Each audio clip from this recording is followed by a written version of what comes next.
Assalamualaikum warahmatullahi wabarakatuh. Waalaikumsalam warahmatullahi wabarakatuh. Selamat malam teman-teman, salam sejahtera bagi kita semua. Rahayu, rahayu, rahayu. Jadi pada malam hari ini kita sudah bersama-sama dengan Mbah Kendil Jopo Montro. Teman-teman, kita akan membahas satu hal, yaitu terkait dengan kepemerintahan Indonesia. Kita tahu bahwa Indonesia ini adalah negara republik yang dipimpin oleh seorang presiden. Namun bila kita amati dari awal presiden pertama hingga presiden ke-6 yaitu Joko Widodo, ini setiap hampir akhir jabatan itu selalu ada permasalahan-permasalahan atau konflik-konflik tertentu.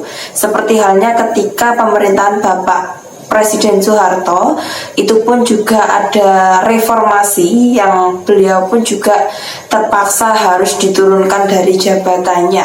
Dan ini seperti halnya akan terulang lagi, Mbak. Jadi menjelang kepemerintahan Bapak Presiden Joko Widodo yang hampir usai, ternyata banyak sekali permasalahan-permasalahan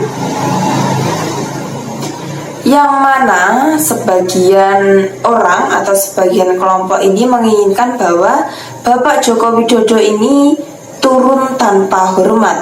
Ini kenapa, Mbah? Apakah Indonesia ini atau rakyat Indonesia akan selamanya tidak puas dengan kepemerintahan yang ada atau bagaimana? Kenapa kok nggak bisa presiden itu turun dari jabatan sesuai dengan masa yang telah ditentukan dan secara baik-baik, Mbak? Itu gimana menurutnya dengan? Kita harus tahu bahwa tidak ada di dunia ini manusia yang sempurna. Setiap manusia pasti punya kekurangan, punya kegelapan, dan punya dosa. Karena manusia itu daya pikirnya terbatas, sehingga apabila seorang presiden akan menuruti aspirasi atau cita-cita rakyat seluruh Indonesia, maka mereka akan kesulitan. Karena apa? Kita tahu bahwa jumlah penduduk Indonesia sudah banyak sekali, sudah sekitar 350 juta, sehingga beban-beban para pejabat pemerintah akan berat dengan mensejahterakan rakyat Indonesia. Yang jelas kita berpacu kepada yaitu para presiden yang telah menjabat di Indonesia. Kita bisa melihat bahwa Bapak Presiden Soekarno, yang mana mereka juga tidak korupsi, dan mereka jelas-jelas setelah jadi presiden juga tidak punya apa-apa, seperti itu saja. Banyak sekali yang tidak suka. Kemudian kita membaca lagi Pak Presiden Soeharto, bahwa Pak Soeharto itu juga presiden yang saya anggap sudah baik. Namun akan bagaimanapun juga kenyataannya Pak Soeharto juga direformasi hingga turun tanpa hormat. Banyak sekali sosok-sosok presiden yang mana akhir jabatan mereka tidak dihormati, bahkan ada yang diturunkan dengan tidak hormat. Seperti halnya kita tahu bahwa seperti Gus Dur sudah baik sekali menjadi presiden, dan mereka benar-benar bisa membela rakyat, kemudian bisa mensejahterakan rakyat. Namun dengan demikian juga ada juga yang tidak senang, dan akhirnya Presiden Gus Dur juga diturunkan. Kemudian ini juga akhir-akhir jabatan Bapak Presiden Jokowi juga demikian, bahwa banyak sekali orang-orang Indonesia tidak menganggap bahwa Pak Presiden Jokowi itu tidak berhasil, karena banyaknya demonstrasi yang mana mencari kelemahan dan kekurangan, seperti jasanya palsu, orang yang pelongo-pelongo dan sebagainya. Namun kita baca dengan secara saksama bahwa Pak Jokowi juga manusia biasa yang tidak luput dari dosa, tidak luput dari kesalahan, sehingga bagi saya apabila ada kekurangan hal yang wajar saja. Sehingga banyak sekali perjuangan dari Pak Joko Widodo yang mana kita bisa merasakan bahwa di masyarakat ini sangat diperhatikan dari orang-orang sakit, dan mereka bisa berobat dengan BPJS. Kemudian orang-orang yang tidak bisa makan, mereka tertolong dengan beras, bantuan dari pemerintah termasuk uang dan sebagainya. Banyak sekali bahwa luncuran-luncuran dana yang diturunkan ke masyarakat seperti infrastruktur dan sebagainya, sehingga desa-desa ini sangat maju sekali dibandingkan pembangunan yang lalu. Belum jadi ini baru menciptakan atau membangun dengan IKN, ibu kota yang berada di Kalimantan, maka pemerintah juga benar-benar sigap dan banyak pekerjaan yang harus diselesaikan. Sehingga apabila kita semudah saja kita untuk menjatuhkan nama baik Pak Jokowi, bagi saya ya kurang setuju. Namun dengan demikian namanya negara ini banyak, bahkan di negara kita itu banyak golongan, banyak organisasi, kemudian banyak agama dan banyak aliran, sehingga setiap organisasi, ordinasi dan sebagainya itu pasti pahamnya berbeda. Nggak ada yang mendukung Bapak Presiden Jokowi, juga ada yang benci atau yang memusuhi atau yang tidak terima atas kerjanya.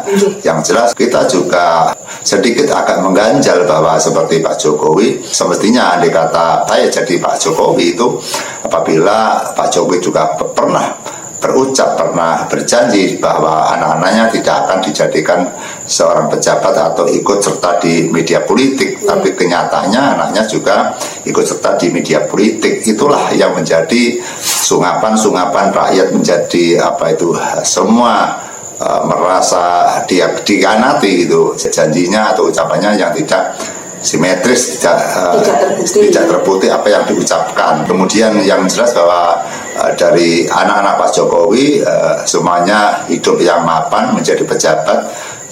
Pada era zamannya Pak Jokowi, mestinya andai kata saya jadi Pak Presiden Joko Widodo, apabila anak-anak itu masuk di media politik, ya menanti apabila Pak Jokowi sudah pensiun tidak menjadi presiden.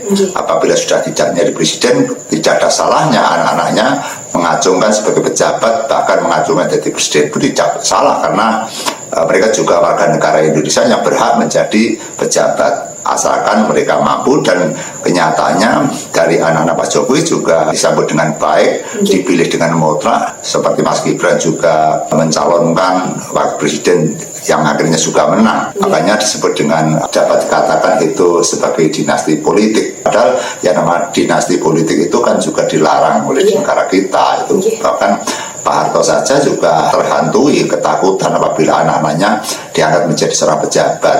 Kemudian justru muncul di era ini Pak Joko Widodo, anak-anaknya juga diajukan sebagai pejabat-pejabat, sehingga disinilah letaknya bagi saya kesalahan atau kekurangan daripada Pak Jokowi, yang mana anak-anaknya tidak diperhentikan apabila mereka diajukan oleh berbagai partai. Misalnya harus sebagai orang tua menyarankan menunggu dulu apabila Pak Jokowi lengser atau sudah pensiun dari kepresidenan, sehingga agar masyarakat tidak ramai sekali. Jadi banyak sekali masyarakat yang menyatakan, yang berpikir bahwa Pak Jokowi itu mencari kemapannya sendiri, mencari kesuksesan keluarganya sendiri. Tapi sebenarnya kalau saya pribadi itu asalkan rakyat suka, asalkan mereka bekerja baik, tidak menjadi masalah kalau saya pribadi itu.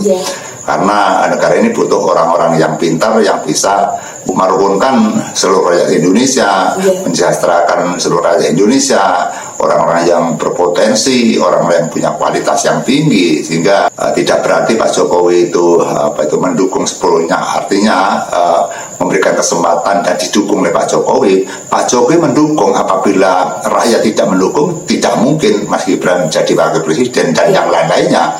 Sehingga juga punya kapasitas anak Pak Jokowi, ternyata mereka juga terpilih. Dengan demikian maka bagi saya ya banyak kekurangan dan banyak kelebihan untuk Pak Joko Widodo. Kelemahannya terletak pada dinasti politik, dan yang lebih sensitif lagi pada saat Pak Jokowi mengacungkan sebagai presiden, mungkin janji-janjinya sangat mulus-mulus sekali. Makanya pada saat adanya pilihan presiden dan wakil presiden, kita pernah mengadakan wawancara, bahwa kita pesan kepada para calon presiden dan calon wakil presiden harus berhati-hati untuk berjanji. Karena di dalam kosa bahasa, kata-kata mutiara, barang siapa yang mudah berjanji maka mereka mudah mengingkari. Itu yang sangat menakutkan. Saya takut sekali janjinya yang mulu-mulu, nanti masyarakat masih teringat dengan janji-janjinya, masyarakat niteni apa yang diucapkan oleh para wakil kita yang terpilih. Ternyata setelah menjabat menjadi presiden dan wakil presiden, ternyata janji-janjinya tidak bisa terpenuhi. Dengan itulah maka dapat dikatakan pemerintahan Pak Jokowi 10 tahun itu gagal. Itu bagi orang-orang yang tidak sepaham dengan apa yang dikerjakan oleh Pak Jokowi. Ini kita sebagai rakyat, kita orang-orang kecil, orang-orang biasa, sehingga kita hanya mengungkapkan perasaan, kita ya juga tidak menjatuhkan kepada Bapak Jokowi, dan kita juga tidak membela kepada Pak Jokowi, karena kita juga bisa melihat kelebihan Pak Jokowi, keberhasilan Pak Jokowi, kebaikan Pak Jokowi. Akan bagaimanapun, selama Pak Jokowi menjadi presiden, maka negara ini aman, negara ini tidak ada atau bangsa penyelundupan atau bangsa penjajah yang masuk ke Indonesia, dan tidak ada kudeta, tidak ada peperangan, tidak ada revolusi yang sangat membahayakan. Sehingga ini termasuk pemerintahan Pak Jokowi, saya anggap juga berhasil. Cuma ada kesalahan itu, yaitu anak-anaknya dianggap sebagai pejabat. Pak Jokowi tidak memberikan saran agar menanti dulu setelah Pak Jokowi lengser, setelah Pak Jokowi pensiun, semua anaknya dianggap masyarakat Indonesia hidupnya yang berkemewahan, yang berkecukupan. Bahkan banyak sekali orang-orang yang cerdas dari mahasiswa dan sebagainya yang pintar-pintar sekali, mereka tidak punya kesempatan untuk naik ke gelanggang sebagai wakil-wakil kita. Sehingga khusus untuk Pak Jokowi harus bersabar, karena yang namanya barang ini kan bukti, Mbak. Bukti bahwa anaknya memang jadi pejabat, bukti bahwa dulu janjinya seperti itu, janjinya seperti ini. Dan apabila kita kompros, kita grafik bahwa ekonomi Indonesia itu tidak naik gratis, itu ya hanya biasa-biasa saja. Karena kita baca bahwa masyarakat banyak yang pontang-panting karena kebingungan untuk mencari pekerjaan, kemudian ekonomi juga kesulitan. Sehingga kita bisa melihat berbagai desa, berbagai penjuru teman kita, saudara kita, mereka kesusahan untuk mencari kehidupan sehari-hari. Jika mencari uang begitu sulit sekali di era zaman sekarang, begitulah para pedagang, para petani dan sebagainya.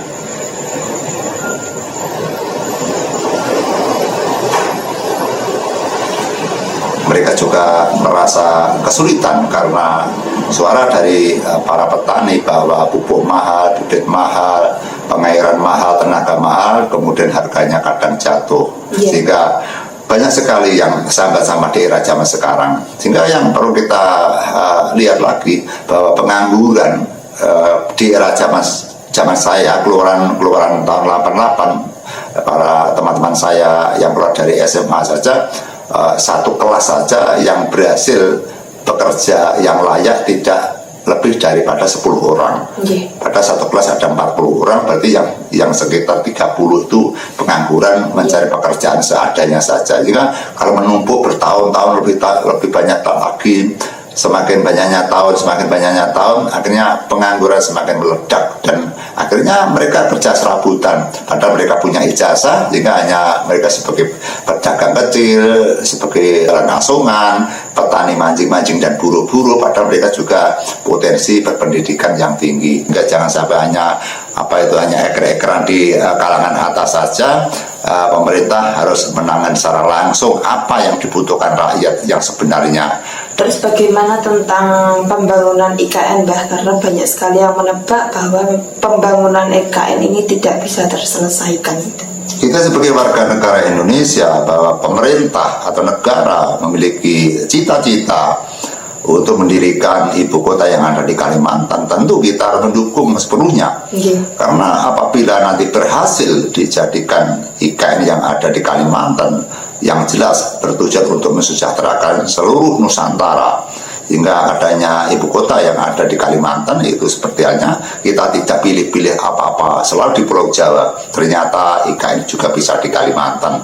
Yang pertama. Yang kedua, bahwa Kalimantan sangat luas sekali, sehingga nanti sumber daya alam, pertanian, perikanan dan sebagainya bisa diproses yang lebih dalam lagi dan lebih dalam lagi. Sehingga saya bisa memprediksi bahwa IKN akan berjalan dengan lancar dan berhasil, sehingga nanti para pejabat akan bekerja dengan baik. Dan tentu saja orang-orang Kalimantan nanti akan tahu hasilnya daripada kerja pemerintah, bahwa adanya IKN, maka negara Indonesia akan punya cita-cita yang lebih luhur, dan insya Allah nanti akan berhasil bisa menciptakan kesejahteraan rakyat. Sehingga kita hanya berdoa saja semoga apa yang dikerjakan pemerintah dan pejabat kita bisa berhasil dan memenuhi kebutuhan rakyat Indonesia. Jadi jangan sampai kita menjika-jika atau kita merusui bahasanya itu.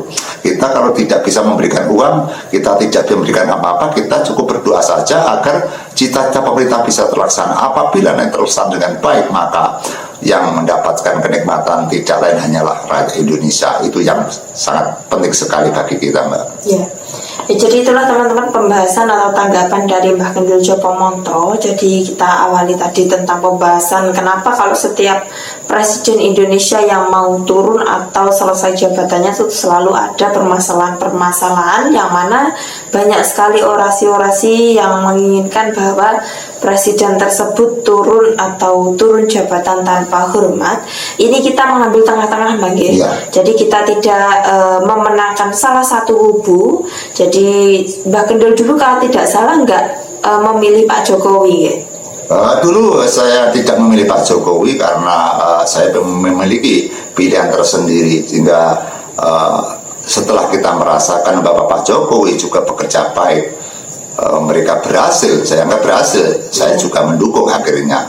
Tapi tidak berarti saya ikut di media politik, teman-teman. Kita hanya menilai saja bahwa Pak Jokowi saya anggap juga baik. Namun walaupun banyak sekali orang yang tidak setuju atau tidak suka dengan kerja Pak Jokowi, itu hak setiap warga. Kita boleh menilai siapapun. Namun yang lebih penting jangan sampai kita itu menciptakan sesuatu fitnah dan sebagainya akhirnya membuat kerusuhan dan membubarkan rasa persatuan. Itu yang sangat penting.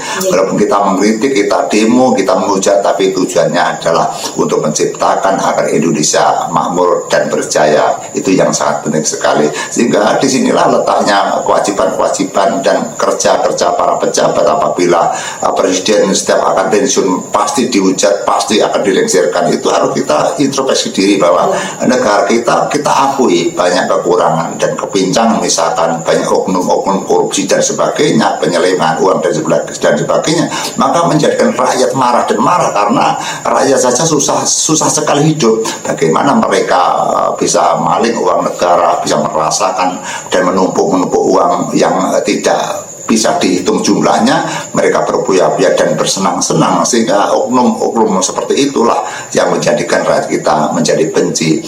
Dianggaplah para pemerintah atau pejabat itu tidak tegas untuk menjalani tugasnya, untuk membasmi dengan korupsi, untuk membasmi dengan kecurangan itu, maka tidak ada jeleknya rakyat ini untuk mengkritik yang lebih pedas. Yang penting kita tetap bersatu, tetap kita hidup di Indonesia, mencintai Nusantara, mencintai saudara kita apapun bentuknya. Itu yang paling penting. Ya, jadi sama-sama kita doakan teman-teman semoga semakin hari semakin lama Indonesia bisa semakin maju dan rakyatnya pun makmur, serta kita sebagai warga negara hendaknya kita tetap menjaga persatuan dan kesatuan negara. Bahkan ada tambahan lain?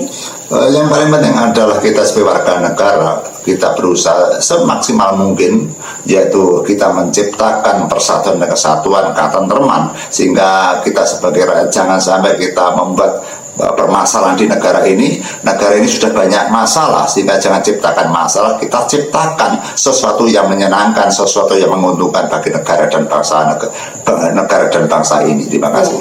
Cukup sekian teman-teman, terus ikuti video kami yang selanjutnya dan semoga video ini bermanfaat. Apabila ada salah kata dari kami mohon maaf yang sebesar-besarnya. Wassalamualaikum warahmatullahi wabarakatuh. Waalaikumsalam warahmatullahi wabarakatuh. Sugeng rahayu kami nangge. Amin ya rabbal alamin.